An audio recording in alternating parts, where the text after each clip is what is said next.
Good morning. Good morning. I want to thank everyone for coming. And I also want to thank our partners for coming here. As stated at the National Convention of Colored Men in 1864, the right to vote is the keystone to the arch of human liberty, and all other rights are mere privileges held at the option of others who maintain the right to vote. Those words continue to echo today. America has long struggled with guaranteeing the right to vote to all of her citizens. But through years of turbulence, marches, rallies, and even death, America enacted the 13th, 14th, and 15th Amendment to help achieve the right to vote, not only for African Americans, but all Americans. But even that was not enough to guarantee not only human rights, but to ensure voting rights.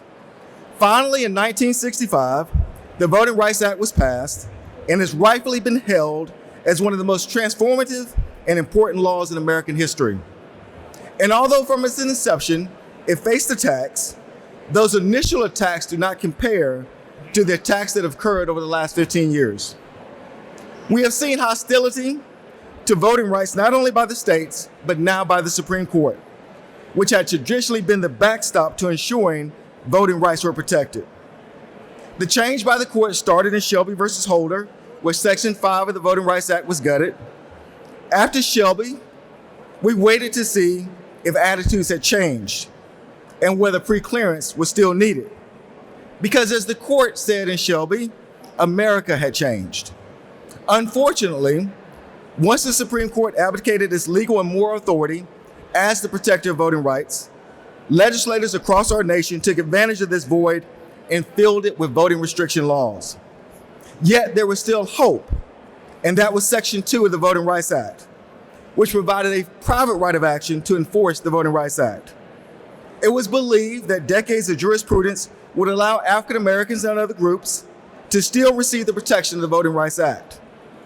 Yet rulings have shown a piecemeal attack on Section 2 by the Supreme Court.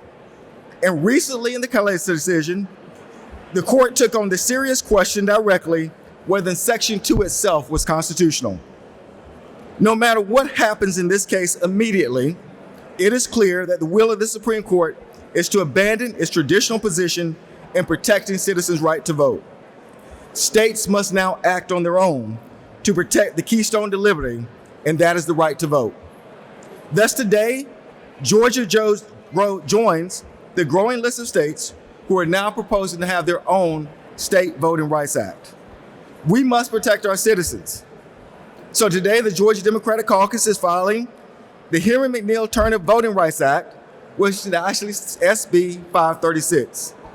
This act creates statewide protections against voter suppression and vote dilution, key components of Section 2.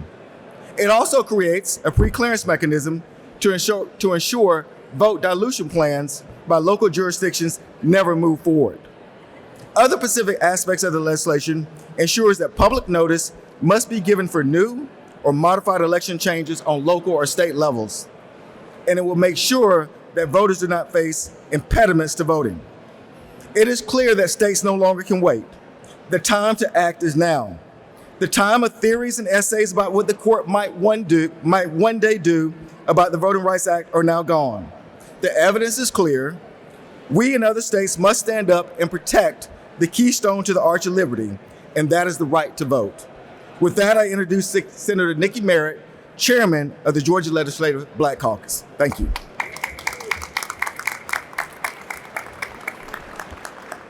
Good morning, everyone, and thank you for being here today. We're here because voting is the foundation of everything else we argue about in this building. If people cannot freely and fairly vote, then nothing we pass, fund, or regulate carries the legitimacy it claims. Today, we're introducing the Henry McNeil Turner Georgia Voting Rights Act, and we named it intentionally. Henry McNeil Turner was a Reconstruction-era Georgia legislator and a major faith leader who fought for citizens and full political power for Black Georgians at a time when those rights were openly attacked. He was among the Black legislators expelled from the Georgia General Assembly in 1868 and he refused to accept that Georgia could call itself a democracy while silencing duly elected representatives. We named this bill for him because the lesson of our era is not ancient history. The fight over who counts, whose vote matters, and who gets to participate has never fully been stopped. Turner's legacy is a reminder that voting rights is not self-enforcing. If we do not build protections in the law, those protections can be chipped away and they can be chipped away quietly, election after election, community by community. And that's exactly why we're here today. Georgia voters have lived through years of constant changes of election rules and repeated efforts that make it harder for eligible people to participate in voting. That churn creates confusion. It increases mistakes. It makes voters doubt the process. And it puts local election officials in an impossible position, trying to administer elections amid instability and pressure. People should not need insider knowledge or perfect transportation or flexible working hours or law degrees just to participate in our democracy and vote. Voting should be easy. It should be consistent. It should be fair. This bill is a practical response. It establishes statewide protections against voter suppression and vote dilution. So voting rights and political power don't have to depend on your zip code. It strengthens accountability, including pre-clearance, a process for election changes, so communities are not forced to wait until after harm happens and fight back when it's too late. It requires public notice before election rules change, because transparency is the baseline, not a courtesy. And it addresses intimidation and deception that interfere with our voting process. Because fear and confusion have no place in a free election. This is what it comes down to. Georgia can run elections that are secure, accessible, and they can do it all at the same time. We can protect voters and support people who administer our elections. We can set clear, fair rules and insist on accountability when those rules are abused. We are introducing this bill because it is time to move from the constant fights against and ensure more protections. It's time to honor the legacy of those who fought before us, not with speeches, but with enforceable law. It is time for Georgia to lead with fairness, consistency, and a system that the public can trust. Thank you, and I'm going to hand this over to, who's speaking now? Imani Brooks. Imani Brooks. Thank you all. Good morning. My name is Imani Brooks, and I'm Policy Counsel with the Legal Defense Fund, or LDF. I'm so honored to take the stage today with our legislative champion, Leader Jones, the chair of the Georgia Legislative Black Caucus, Senator Merritt, and our coalition partners. Since LDF's founding over 85 years ago, we've worked in communities across the South to protect and strengthen Black voters' role in democracy, adding an Atlanta office in 2023 as a strategic hub for this work. We've represented voters of color right here in Georgia to fight against the draconian voting restrictions in SB 202, and we've pushed for legislation that responds to modern restrictions on the right to vote in Texas, Florida, and now Georgia. LDF is here today standing shoulder to shoulder with our partners because we are seeing attacks, not progress, on voting rights at the federal level. With the passing of the Federal Voting Rights Act in 1965, the federal government stepped up to protect voters from Jim Crow-era laws. However, the current administration is trying to turn back time and turn the federal government from a bulwark against discrimination into a direct threat to voting rights for Black voters and other people of color. In addition to executive orders and a weaponized Department of Justice, the Trump administration has even targeted the election offices in Fulton County, an office serving a high percentage of Black voters, in an attempt to shield their authoritarian power grab from the will of the voters. But the attacks on Black voters and other voters of color did not start with Fulton County, and they will not stop there either. The Supreme Court has dismantled key voter protections that once stood for decades. Another challenge to the Voting Rights Act is currently before the court, and we see it for what it truly is, an endeavor to silence Black voters. So now, as we face this new era of Jim Crow disguised in new clothes, Georgia voters must have state-level voting protections. The Henry McNeil Turner Voting Rights Act, also known as the Georgia Voting Rights Act, will secure protections for Georgia voters no matter how Congress or the federal government attempts to tear apart democracy. Legislation like the Georgia Voting Rights Act is powerful, practical, and popular. 78% of voters support passing a Voting Rights Act in their home state. The Georgia VRA will prevent discrimination in voting, expand fair access to the ballot for all Georgia voters, and move the country closer to a multiracial, multi-ethnic democracy. LDF is here today to build upon the nationwide momentum for state VRAs. State VRAs have passed in 8 states, and we've helped introduce state VRA legislation in over 10 other states. The Georgia VRA would be the most comprehensive state VRA ever passed. With these robust voting protections, the Georgia legislature can capitalize now on the national momentum. We call on the state legislature to protect all Georgia voters with the Henry McNeil Turner Voting Rights Act. Now, more than ever, Black voters cannot afford to leave power on the table. Thank you, and I turn it over to Lauren with Fair Fight Action. Thank you, Imani, with the Legal Defense Fund, our incredible civil rights leaders who have led the way on the policy here. I'm so grateful for our legislative leaders, Senator Merritt, Senator Jones, and the whole Senate caucus, but I don't think this atrium understands we are making history today. We are making history today, and there are members in this very body who are trying to take our votes away. So we're going to get rowdy for one moment. I'm going to say voting, and you're going to say rights as loud as possible. I say voting, you say voting, voting. And why are we here today? We're only demanding a fair fight. I say fair, you say fight. Fair, fair. All right, maybe some members of the legislature who need some education can hear us now. What do you think, y'all?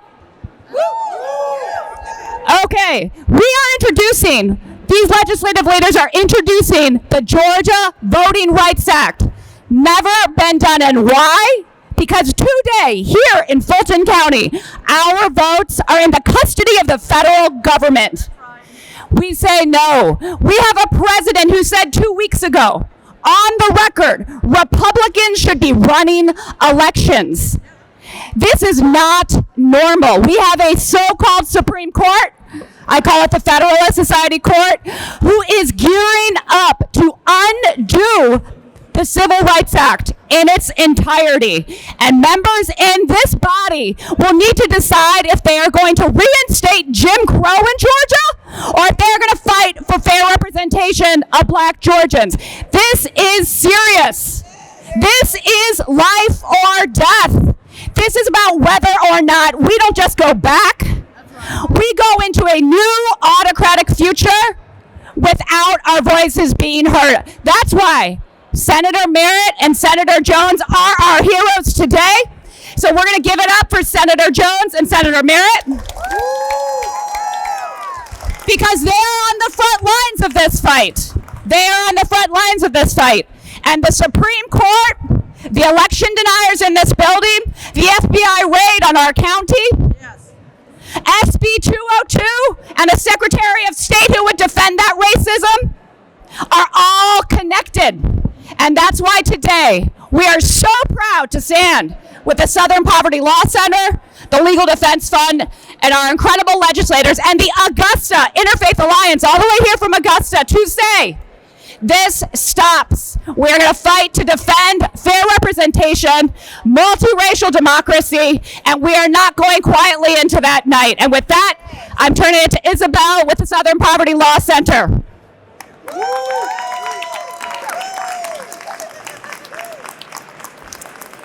It's a very tough speech to follow. Thank you. My name is Isabel Otero, and I serve as the Southern Poverty Law Center's Georgia Policy Director.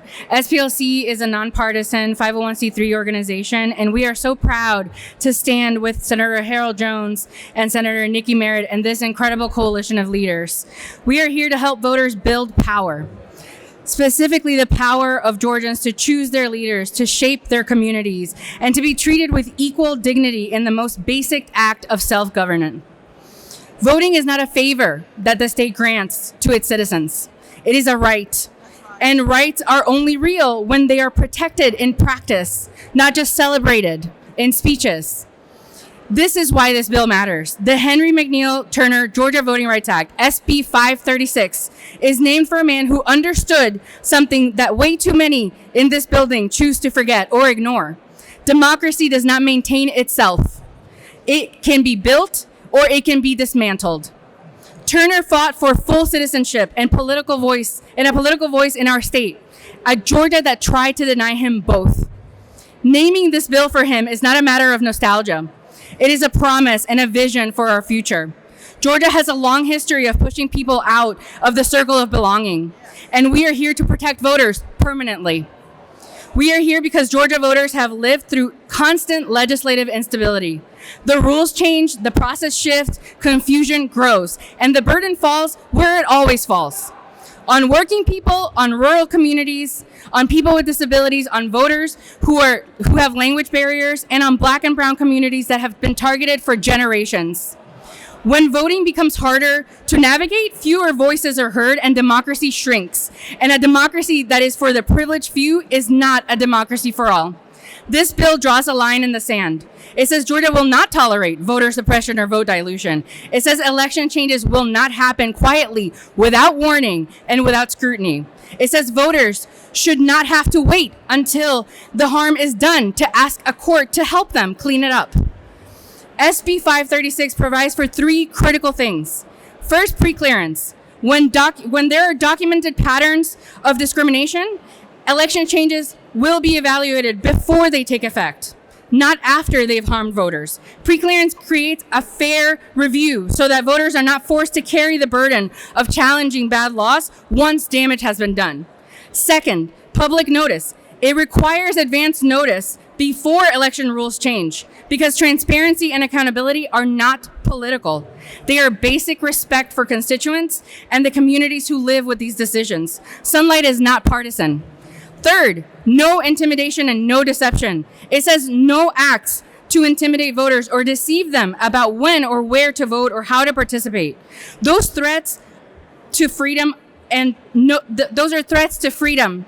And no voter should be misled about where to go, when to go, or whether their vote will count. Communities deserve to know what is changing, when it's changing, and how it will affect their ability to vote. This bill, SB 536, delivers on that promise. It makes democracy accessible, consistent, and accountable. That is the promise of our Georgia. SPLC is proud to stand here with this coalition to move Georgia from constant debates to durable protections. We are here ready to pass SB 536, and we are here to defend it because democracy is worth defending. Thank you. I will pass it to Reverend Johnson.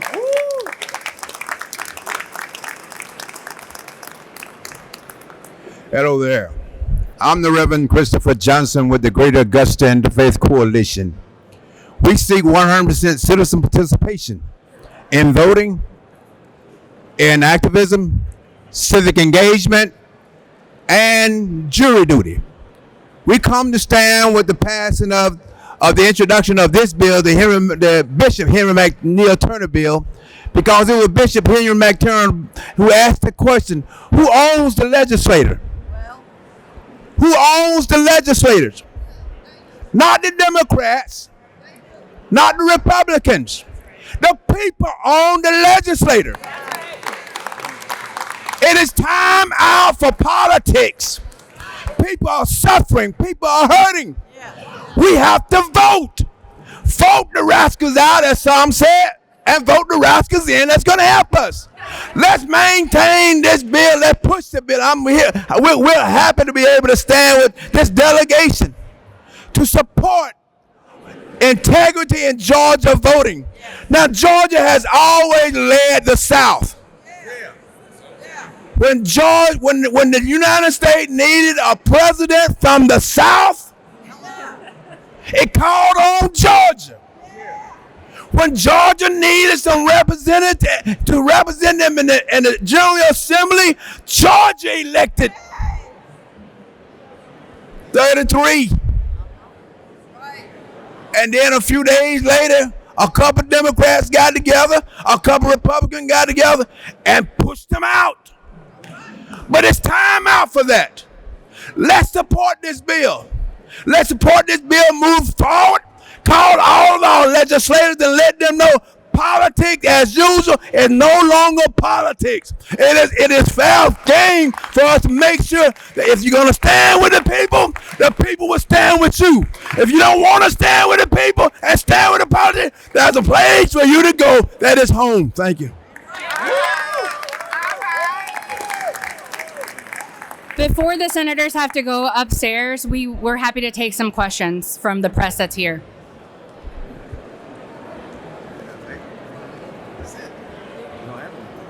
No question? All right. Yeah.